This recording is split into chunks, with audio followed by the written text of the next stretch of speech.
끝까지 키워놓으시기 바랍니다. 나는 주 안에서 새 생명, 능력, 권세를 가졌습니다. 이 세 번 같이 우리가 고백하겠습니다. 같이 하겠습니다. 시작. 나는 주 안에서 새 생명, 능력, 권세를 가졌습니다. 한 번 더. 나는 주 안에서 새 생명, 능력, 권세를 가졌습니다. 예, 한 번 더 하겠습니다.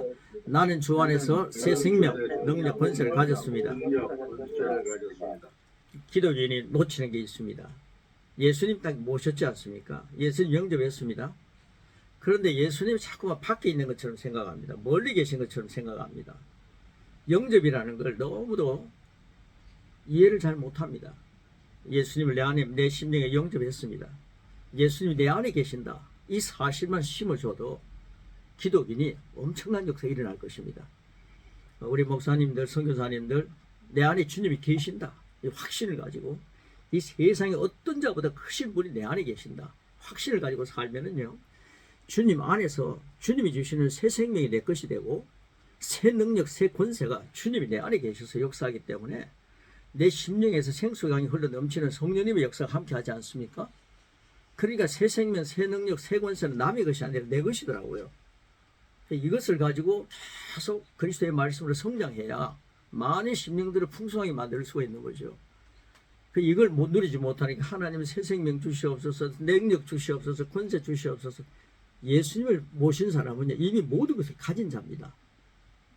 이런 확신을 가지고 말씀을 이제 우리가 펼쳐보겠습니다. 고린도전서 14장 20절 말씀 우리 같이 한번 먹겠습니다. 같이 고백합니다. 시작. 형제들아, 지혜는 아이가 되지 말고 악에는 어린아이가 되라. 지혜는 장성한 사람이 되라. 예, 어린아이가 되라. 이게 뭡니까? 악에는 어린아이가 되라. 지혜는 예수님 하나님 아는 지혜는 장성한 사람이 되라는 거죠. 자, 영으로 기능하기입니다. 영으로 기능한다. 우리가 말씀을 따라 새로운 지식을 모장하고 그 지식에 따라 기능하는 것을 영으로 기능한다라고 표현합니다. 우리 그리스도인은 두 영역에 걸쳐서 삽니다. 하나는 영적인 영역이고 가로넣기가 영적입니다. 영적인 영역이고 또 하나는 자연적인 영역입니다. 가로넣기가 자연입니다. 자, 그래서요, 제가 이걸 이제 녹음해서 우리가 같이 나누지 않습니까? 그럴 때 혹시 가로넣기가 안 돼 있는 분들은 들으면서 한 번 더 가로넣기를 해보시기 바랍니다. 그러면은 굉장히 힘이 됩니다. 자, 눈에 보이는 것은 자연적인 영역입니다. 자, 눈에 보이는 게 자연적인 것입니다. 자연적인 영역에는 의사가 당신은 이제 얼마 이상 살 수 없습니다 라고 시한부 선고를 내렸을 수도 있습니다. 여러분, 그렇게 할 수 있지 않습니까? 당신의 몸은 이제 얼마 살지 못합니다. 이게 자연적인 영역입니다. 의사의 말이 맞는 거죠. 우리 육신을 바라볼 때. 자, 자연적인 영역의 일들이 그 원리를 따라 돌아갈 때에 그런 말을 들었다 하더라도 의사는 나에게 이제 얼마 이상 살 수 없습니다 말을 하더라도 하나님은 나에게 뭐라고 하실까? 이게 예수님 모신 자에게 주어지는 생각하고 누릴 수 있는 특권이라 이 말입니다. 이걸 이제 얘기하는 거죠. 그래서 감각 지식은 너는 이제 얼마 못 산다. 보여지는 실제 아닙니까? 그런데 믿음은 소망하는 것에 바라는 것들이 실제가 되는 거거든. 그럼 믿음을 뭐라 그러겠습니까? 믿음, 이게 계시 지식이죠. 하나님 말씀 뭐라 할까? 여기에 초점을 맞춰서 모든 삶을 살아가라는 것입니다. 그래가지고 역사 일어나는 일들이 많이 있습니다. 자, 그래 교재 한번 보겠습니다. 자연적인 영역의 일들이 그 원리를 따라 돌아갈 때 그런 말을 들었다 하더라도 당신 이제 얼마 살지 못합니다 라고 하는 말을 들었다 하더라도 그 사람이 영적인 가로입니다. 원리 안으로 들어온다면 이야기는 달라집니다. 그렇게 우리가 두 가로넣기 영역에 걸쳐서 하는 것입니다. 자연적인 영역과 영적인 영역, 이게 두 영역에 걸쳐서 하는 것입니다. 이게 그리스도인입니다. 하나님이 영이시고 우리도 하나님을 아버지가 부를 때 영적으로 소생함을 입었다는 거죠. 새롭게 태어났다는 거죠. 자, 영적인 영역은 자연적인 영역보다 더 가로넣기가요 상위 법칙입니다. 더 위 법칙입니다. 자연적인 영역보다 영적 원리가 더 차원이 다르다 이 말입니다. 상위 법칙입니다. 영적인 영역은 말씀의 원리, 그 다음에 가로넣기 믿음의 원리, 그리고 영의 원리로 돌아가는 세계입니다. 믿음과 영의 원리죠. 자, 자연적인 영역은 우리가 오감으로 느낄 수 있는 모든 것, 즉 보고 듣고 느끼는 그런 세계입니다. 우리는 이 두 세계에 걸쳐서 살고 있는데 비록 사는 곳은 거듭나기 전과 마찬가지로 자연적인 영역에서 살고 있습니다. 그러나 우리가 속한 것은 영적인 영역입니다. 이게 성경에서 계속 말씀하고 있는 건 아닙니까? 우리는 자연적인 영역에 지금 살고 있습니다. 땅에 발 딛고 있지만은 우리가 속한 것은 하나님 나라입니다. 영적인 영역입니다. 이거 성경에서 얘기하는 거죠. 자, 자연적인 영역에 영적인 영역의 원리를 끌어와 영적인 원리가 돌아가게 하면 자연적인 영역의 영적인 원리가 우리가 역사가 일어나게 되면은 자연적인 영역에서 초자연적인 역사가 일어나는 것입니다. 이렇게 사는 것을 영으로 기능한다라고 표현합니다. 자, 영으로 기능하는 것은 쉽죠. 말씀으로 기능하는 것입니다. 영으로 기능한다는 것은 하나님 말씀이 영이라 그랬지 않습니까? 영의 말씀, 영의 양식, 말씀으로 기능하는 것입니다. 왜냐하면 그리스도인으로 거듭났을 때 그리스도 예수 안에 있는 새로운 생명과 능력과 권세, 우리 저 위에 표와 똑같습니다. 생명과 능력과 권세의 말씀이 그에게 주어졌기 때문입니다. 예, 여러분 이 말씀이요 여사로운 게 아닙니다. 엄청난 겁니다. 하나님 말씀, 이게 영의 양식입니다. 하나님의 말씀입니다. 하나님의 약속입니다. 이게 새로운 생명, 새로운 능력, 새로운 권세의 말씀이 우리에게 주어졌습니다. 자, 하나님의 말씀, 즉 그리스도 안에서 내가 누구이고 무엇을 가지고 있으며 무엇을 할 수 있는지를 알고 무엇을 할 수 있는지를 알고 하나님 말씀으로 기능하며 그 다음에 가로내기가 믿음으로 사는 것이 바로 영으로 기능하는 것입니다. 여러분 영으로 기능할 때만 그리스도인은 승리가 보장되어 있습니다. 하나님 말씀으로 기능할 때 승리가 보장되어 있습니다. 영으로 기능하는 것이 승리의 조건입니다. 믿음으로 살 때만 승리가 보장되어 있습니다. 그래서 요한일서 5장 4절은 그 말씀을 뒷받침하고 있는 거죠. 자, 우리가 한번 같이 먹겠습니다. 자, 요한일서 5장 4절 시작. 이는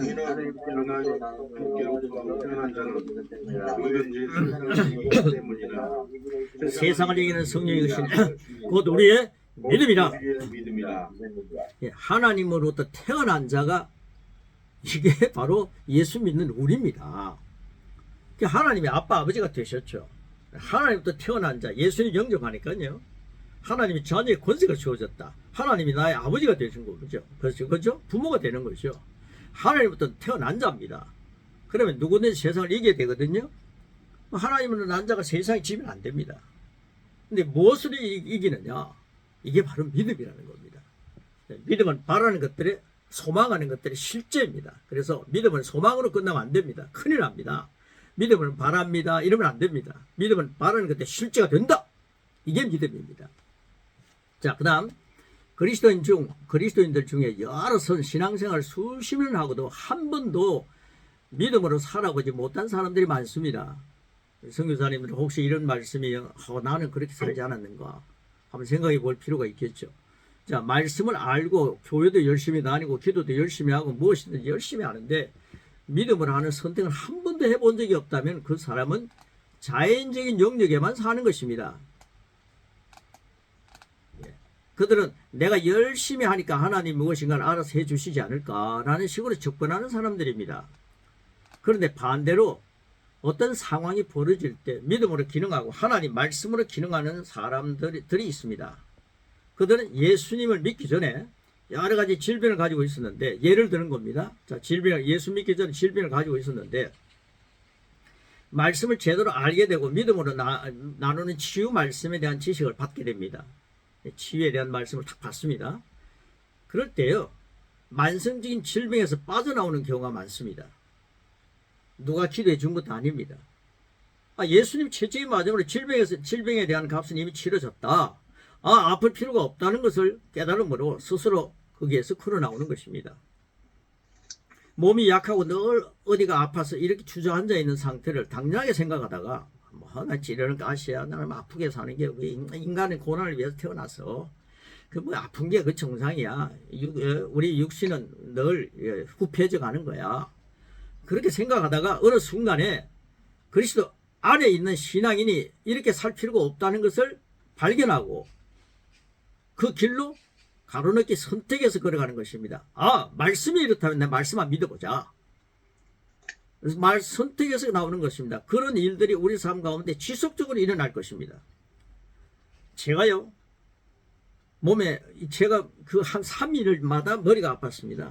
머리가 깨질 듯이 아팠습니다. 그래서 3일 정도 되면요 머리가 아프지 않으면 아플 때가 됐는데 늘 그런 생각하고 있었고요. 신경성으로 엄청난 오랜 세월을 보냈습니다. 그런데 예수님이 지금 아주 나는 낫다. 이 계시 믿음을 내 믿음으로 확실히 받아들이고 난 아플 필요가 없다. 내 머리를 아프게 하는 근원은 머리를 아프게 하는 근원이 있지 않습니까? 그 근원은 예수님 이름 명언을 치유될지어다 막 명령했습니다. 이 계시의 말씀을 받고 난 뒤에 내가 자연인으로 사는 게 아니라 나는 말씀에 근거해서 믿음으로 사는 자구나. 난 말씀을 믿는 게 믿음이구나. 나 예수님 믿고 하나님으로 태어난 자가 되었다. 하나님의 생명으로 사는 자가 되었다. 영생이라고 하는 말이 하나님이 세상을 이처럼 살아가서 독생자를 선물로 주셨는데 누구든지 저를 영접하며 믿으면 멸망치 않고 영생을 얻는다 했는데 영생 얻는 겁니다. 그 예수님 영접하고 나는데 영생을 제가 얻었더라고요. 그 영생이 헬라어로 쪼에 아이오니스입니다. 이게 하나님의 생명을 얘기합니다. 영생, 영원히 사는 건 하나님의 생명입니다. 인간의 생명은요 부모로부터 물려받은 것을 영생하지 못합니다. 그 이단 사이비들이야 내가 영원할 것이다 하는데 그건 다 가짜입니다.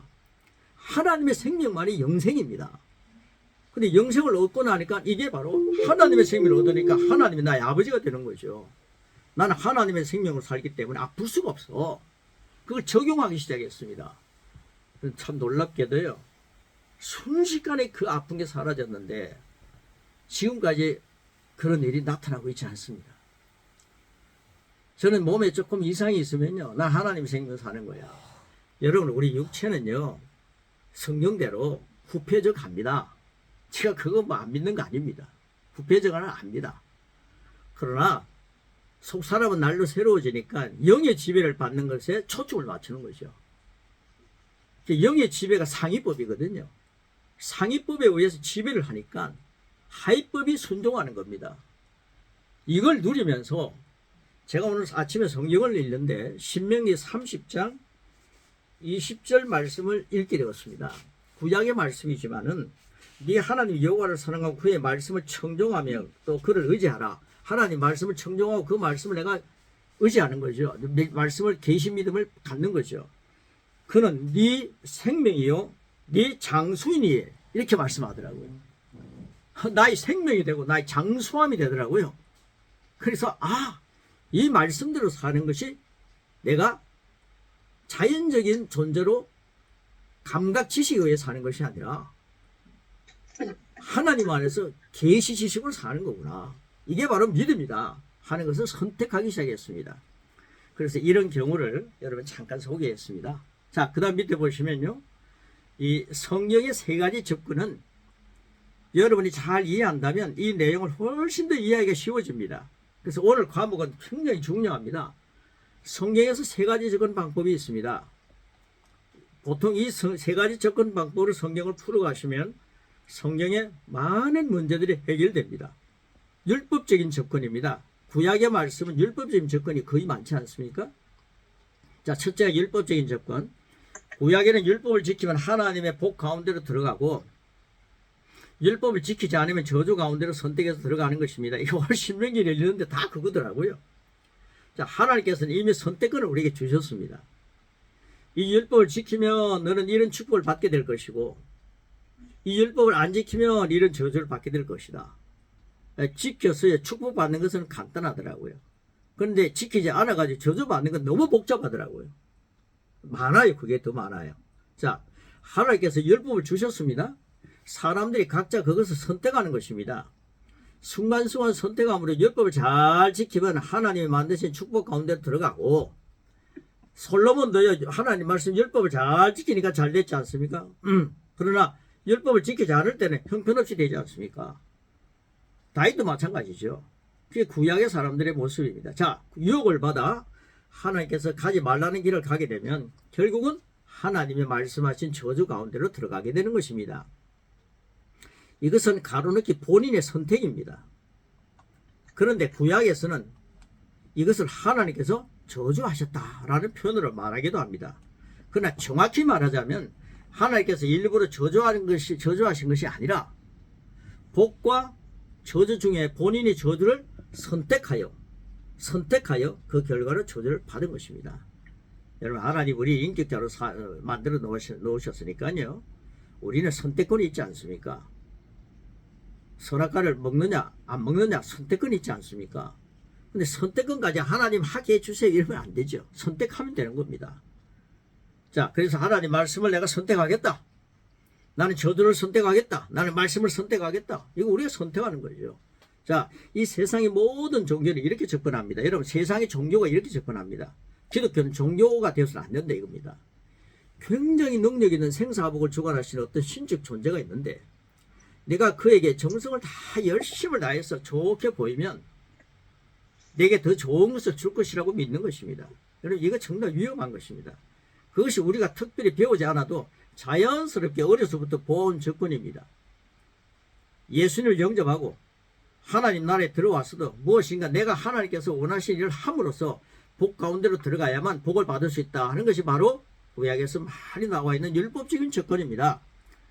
내가 부르짖고 열심히 뭘 해야 하나님께서 나에게 뭔가 주실 것이다. 이렇게 생각하는 게 율법적인 접근이고 또 흔히 세상에 많이 있는 종교 생활입니다. 그래서 그 앞에서 뭐 엄청나게 굴어서 절도 하고요. 뭐 섬기고 그러지 않습니까? 인간이 뭔가를 해야 신이 노하지 않고 신이 뭔가 나에게 복을 줄 것이다.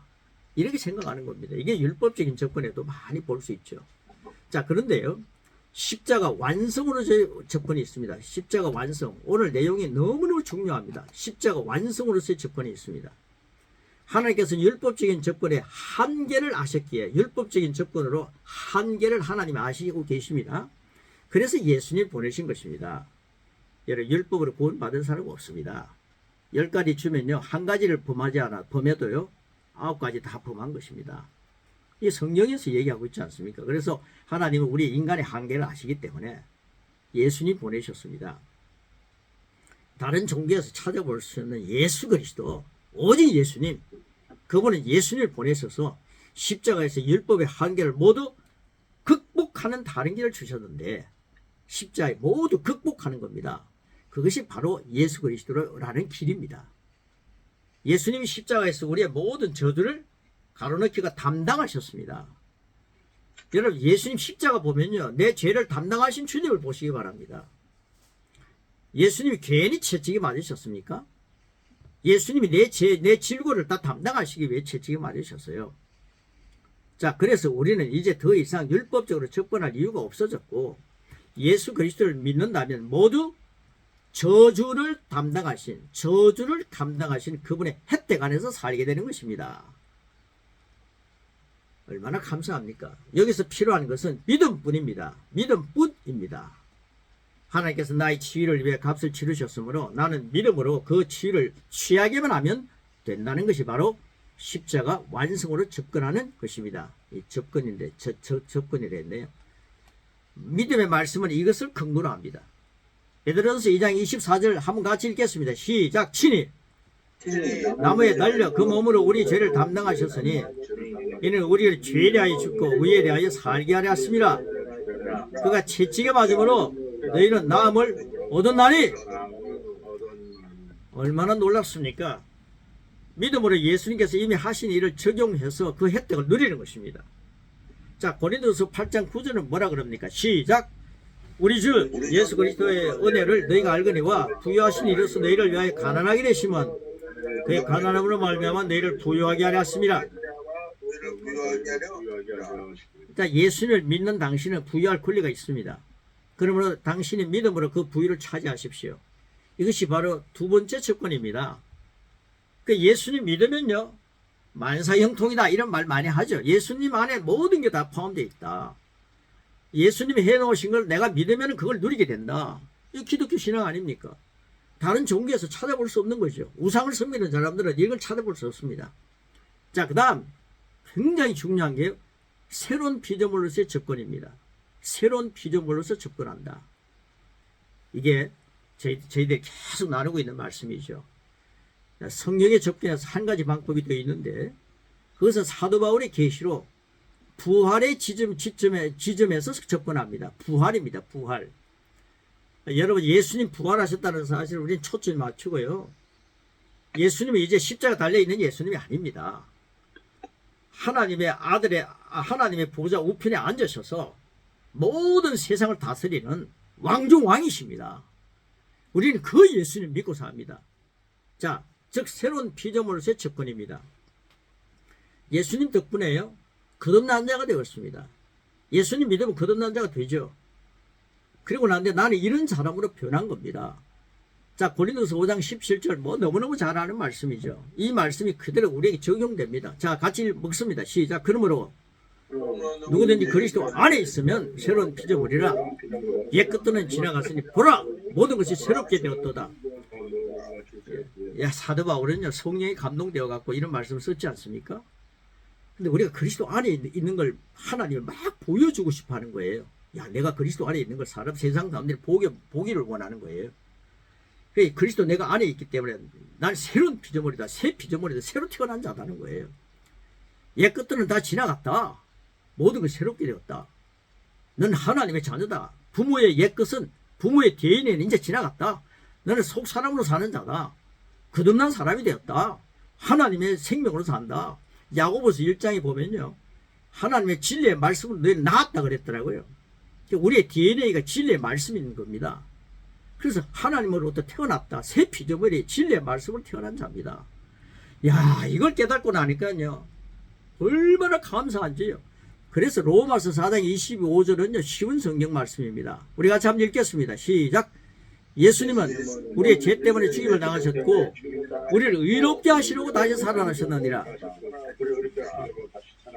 예수님이 죽으실 때 우리 죄를 담당하시고 우리를 의롭게 하시기 위해 살아나셨다.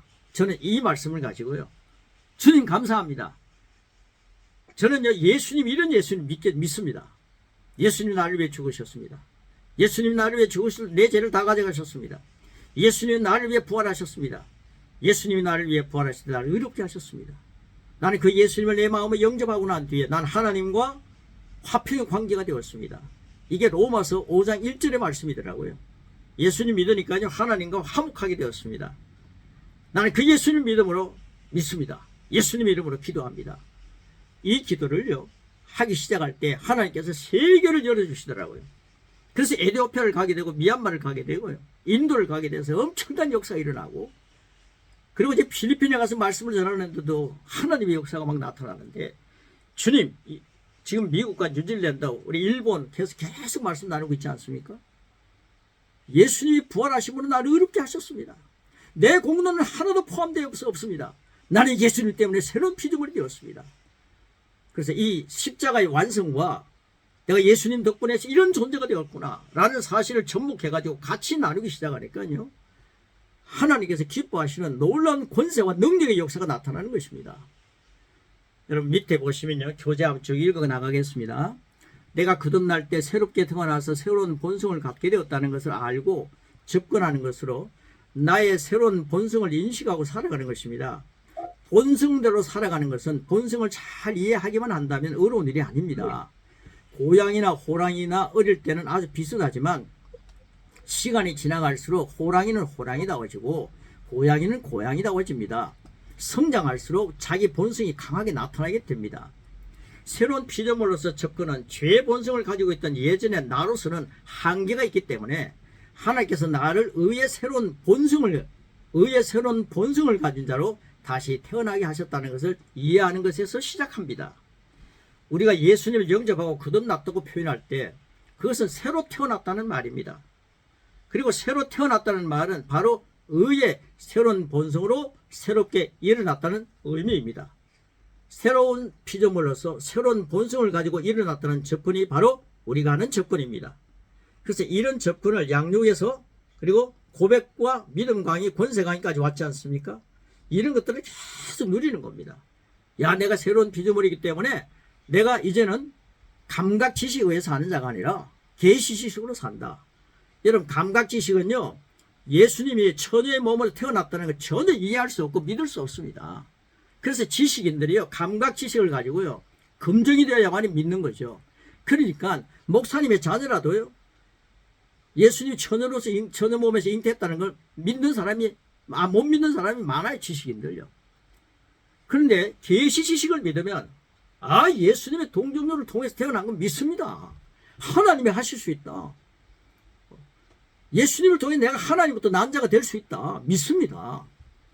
그래서 감각 지식에 의해서 요동하지 말고 영원히 없어지지 않는 그리스도의 말씀, 하나님 말씀에 의해서 우리는 살아가는 계시 믿음을 가져야 된다, 이 말씀입니다. 그래서 말씀 중심으로 돌아가야 됩니다.